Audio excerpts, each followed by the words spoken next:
자, 우리가 어제랑 그 토트넘 A매치 선수들 관련해가지고 영상 하나 찍었습니다. 네. 근데 거기서는 로메로 그리고 로셀소 여기 이제 다빈손 산체스까지 이 세 명이 남미에서 열린 A매치에 차출돼서 갔다가 돌아오면 이 자가격리를 해야 되기 때문에 이게 지금 영국이 아니라 크로아티아로 먼저 갔다라는 얘기를 했거든요. 근데 이 세 선수뿐만 아니라 지금 토트넘은 이 A매치 여파로 다음 열리는 리그 경기에 빠져야 되는 선수들이 굉장히 많습니다. 그렇죠. 이게 좀 갑작스럽죠. 팀 입장에서는 이제 새롭게 온 로메로와 같은 선수들 좀 써보고 싶고 리그 경기에 이제 임해야 되는데 좀 당황스러울 것 같아요. 아, 그렇죠. 왠지 뭐 누누 감독 입장에서도 그리고 토트넘이 지금 또 성적이 안 좋은 게 아니기 때문에 그렇지. 뭐 경기력적으로는 사실 뭐 100점을 줄 수는 없죠. 왜냐면은 분명히 뭐 공격적으로 답답한 부분도 있었고 수비적으로 무실점을 하긴 했지만 그 와중에 불안불안한 모습도 있었으니까. 근데 일단 저희가 앞선 영상에서 다뤘듯이 로메로 그리고 로셀소, 다빈손 산체스는 지금 크로아티아에 있습니다. 그래서 열흘 동안 이제 이쪽에서 훈련을 나름대로 진행을 하다가 영국으로 넘어오는 일정인데, 영국으로 왜 바로 다이렉트로 안 왔냐면 이거는 영국으로 왔을 때는 호텔에서 열흘간 자가격리를 해야 돼요. 근데 크로아티아에서 하면 어떻게 되죠? 크로아티아에서 하면 그냥 나갈 수 있습니다. 그냥 나갈 수 있다. 네네네. 그래서 이제 훈련을 이제 정상적으로 진행. 뭐 물론 이제 팀 훈련 세션이랑 다르죠. 이제 본인들끼리 이제 알아서 훈련하는 거니까. 그래도 개인 훈련이라도 하면서 몸은 좀 올릴 수가 있다. 그렇죠. 근데 이제 영국에서 하면 호텔에만 있어야 되기 때문에 이것은 뭐 어떻게 보면 그냥 이 선수들이 컨디션 유지를 위해서 좀 크로아티아 쪽으로 돌아서 온다라고 생각을 해주시면 될 것 같고. 여기서 이제 우리가 문제점으로 다뤘던 게 로메로와 로셀소의 그 차출, 뭐 브라질전도 그렇고 이런 부분에 있어서 구단의 허락이 없었는데 이것을 갔다가 결국엔 토트넘 돌아오면 이제 벌금을 물게 된다고 합니다. 이 두 선수 같은 경우는 뭐 모르겠습니다. 이거는 뭐 저희가 어제 영상에서도 다루긴 했지만 이거는 구단 차원에서 아주 강력하게 좀 제재가 필요하지 않나. 뭐 애국심은 있을 수 있죠. 근데 그래도 남한테 피해는 주지 말아야지. 그렇지. 그 생각이 많이 들어요. 더군다나 이제 또 토트넘한테 월급을 받고, 그러니까 월급이라고. 월급? 그냥 어쨌든 계약 신분인데. 그렇지. 그러니까 토트넘 소속의 선수들인데. 그렇죠. 소속이잖아요. 네, 소속의 선수들인데 이걸 무단으로 했다는 것도 분명히 이제 문제 소지가 있고. 새 선수뿐만 아니라 지금 토트넘은 빠질 가능성이 있는 선수들이 꽤 있습니다. 자, 일단 첫 번째 손흥민. 네, 손흥민 선수가 이제 이라크전에 나왔고 그리고 레바논전에는 출전을 안 했습니다. 명단 제외가 됐어요. 종아리 쪽에 이제 통증이라 있었죠. 네, 그래서 이제 대한축구협회가 밝힌 바에 따르면 손흥민 선수는 어제 훈련 후 우측, 그러니까 레바논전 이제 전이죠. 어제 훈련 후 우측 종아리에 불편함을 느껴서 검사를 실시를 했는데 우측 종아리 근육 염좌 판정이 나왔고 그래서 선수 보호 차원에서 금일 엔트리에서 제외가 됐다라고 공식적으로 발표를 했습니다. 그러니까 손흥민 선수가 지금 오른쪽 종아리 쪽에 어쨌든 부상을 지금 안고 있다라고 봐주시면 될 것 같고 뭐 자세한 건 저는 토트넘 구단 메디컬을 받아봐야 된다고 생각해요. 그렇죠. 일단 정밀 검사는 또 해봐서 계속해서 상황을 좀 봐야 되니까. 근데 손흥민 선수가 회복 속도가 워낙 빠른 편이긴 해요. 맞아, 그렇긴 하죠. 그렇기 때문에 또 검사를 했을 때 생각보다 좀 경미하다는 진단이 어쩌면 나올 수도 있는 거고. 예전에 햄스트링 부상이 있었을 때도 생각보다 되게 빨리 복귀했었잖아요. 그렇죠. 무리뉴 감독이 있었을 때. 이번에 리그 경기에서도 어쨌든 와포드전 이전에 좀 햄스트링 쪽 통증 있는 거 아니냐. 그때 워밍업 할 때 약간 좀 이상함을 느꼈다. 그렇죠. 울브스전 워밍업을 할 때였죠. 근데 다행히 아무 이상이 없었고 와포드전에 문제없이 출전해서 프리킥골도 넣었었고. 그렇죠. 네, 그래서 손흥민 선수가 현지 언론도 좀 반반이에요. 나올 수 있다라는 시선이 있고 이건 손흥민도 빠진다라는 시선이 있기 때문에 이거는 토트넘 쪽의 공식적인 좀 오피셜이 나왔을 때 저희가 다시 한번 좀 다뤄보는 걸로 하겠습니다. 추가적으로 봤을 때 라이언 세세뇽 그리고 올리버 스킴 역시도 출장 여부가 불투명합니다. 이건 좀 크네요. 일단 세세뇽은 뭐 넘어가고. 세세뇽은 뭐 그렇죠. 뭐 스코어 자원이라고 치고 스킵이 문제죠. 네, 스킵이 지금 산미들의 한 자리를 계속해서 나오고 있었단 말이에요. 그리고 산미들 뭐 호이비에르, 뭐 델레알리, 여기 이제 올리버 스킵. 그렇죠. 그리고 이 세 명이 조합하는 데 있어서 이런 스킵의 약간 저돌적인 성향이라든지. 그리고 이 세 명이 만약에 빠진다고 쳤을 때 일단 대체 자원으로 첫 번째 생각했던 선수가 로셀소예요. 그렇죠. 로셀소가 없어. 네, 로셀소도 없다라고 그렇죠. 볼 수가 있는 거고. 그런 것도 있고 여기에 이제 스킵의 경우에도 덕현이 형이 계속 이어서 설명해 주시겠지만 기본적으로 이 선수가 가지고 백포에 대한 보호 능력이나 그렇죠. 요즘에 보여줬던 활동량 어쨌든 호이딩 자리를 맡아주면서 다른 자원들의 어떤 부담을 좀 덜어주는 모습이 있었기 때문에 많이 아쉽네요. 빠지라고 하면. 이렇게 되면 결국에는 윙크스를 생각을 할 수밖에 없거든요. 남아 있으니까. 네, 근데 윙크스 그리고 또 한 명 더 있습니다. 누구죠? 모두가 입고 있는 은돔벨레. 근데 은돔벨레를 쓰진 않을 거예요. 저는 개인적으로 그렇게 생각해요. 그랬으면 좋겠네요. 아마 스킵 없이 무방비 상태로 은돔벨레를 썼다간 중원의 밸런스가 문제될 가능성이 매우 클 거라고. 그리고 수비적으로 보호가 전혀 안 되는 상황이 나올 수가 있죠. 근데 스킵이란다. 저기 윙크스도 윙크스 나름대로 이제 문제인데. 윙크스는 이제 장점 얼굴밖에 없는 것 같아요. 그러니까 나왔다간 또 큰일 나거든요. 근데 제가 봤을 때는 쇼앤프루브 할 차례다 뭐 이렇게 얘기할 수도 있겠지만 영 기대가 안 되네요. 증명해야 된다. 네, 증명해야 된다. 이런 위기 상황에서 이제 증명을 해야 된다. 그랬으면 좋겠지만 이건 희망사항인 것 같아요. 그래서 세세뇽 같은 경우에 이제 일단 스킵 먼저 얘기를 해보자면 스킵이 이제 열령별 대표팀 코소보랑 이제 경기가 있었는데 이 코소보전에서 사타구니 부상으로 인해서 구단 자체적으로 지금 검사를 진행을 한다고 해요.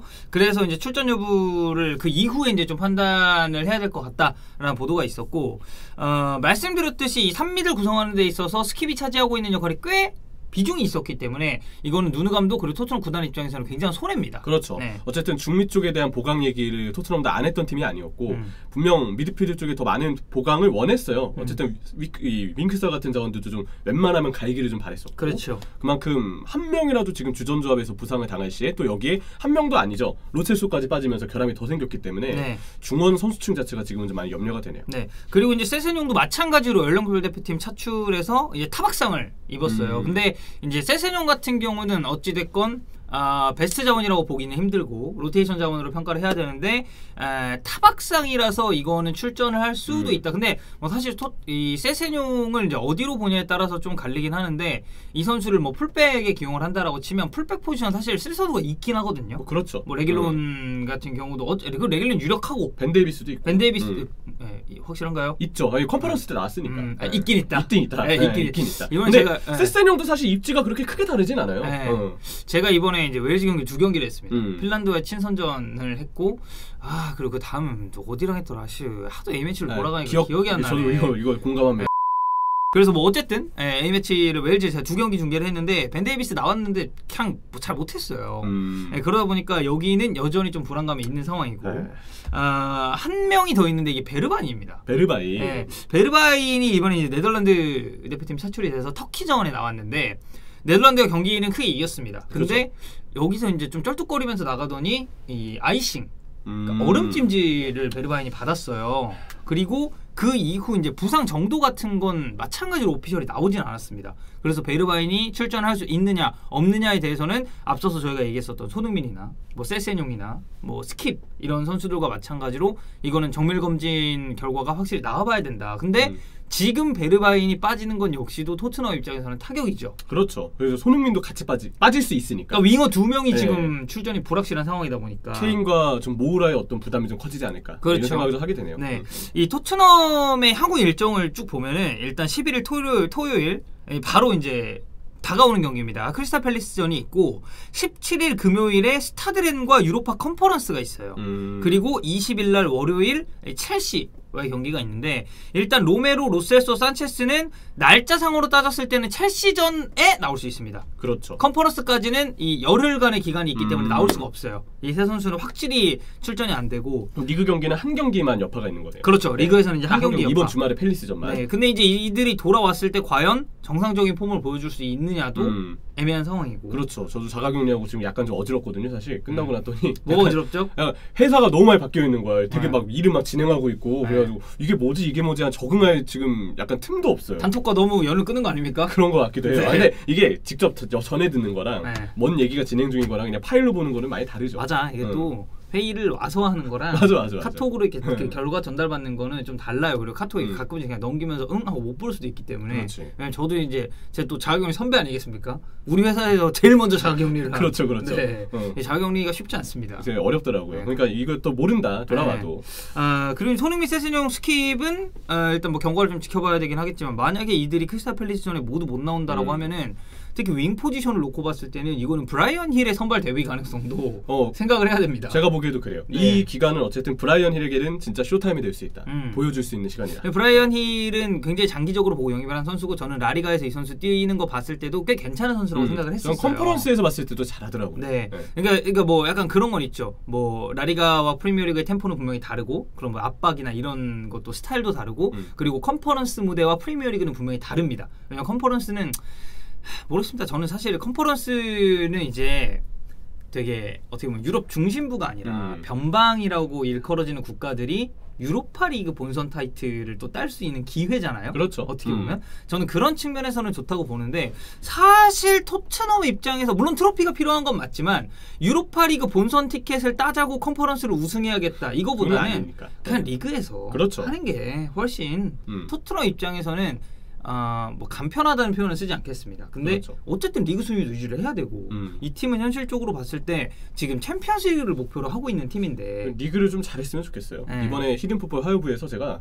토트넘 6위 안에 든다라고 혼자 도박을 해서 이게 되면 아주 좋은 어떤 저녁을 얻어먹기로 했거든요, 형들한테. 아 그래요? 네, 거기 이제 또 두 노인네들이 있기 그렇죠. 때문에 찬우 형, 청이 형, 그리고 이제 종윤이 형, 이 세 명은 이제 6위 아래, 저는 6위 이상 혼자만 갔어요. 그래가지고 꼭 6위 안에 잘 들어가지고 저한테 좀 배불리 식사를 제공해줬으면 좋겠네요. 과연 이제 박찬우, 류청구다, 이명철이 축자라냐 이제 이 싸움이거든요. 약간 그런 거고. 사실상.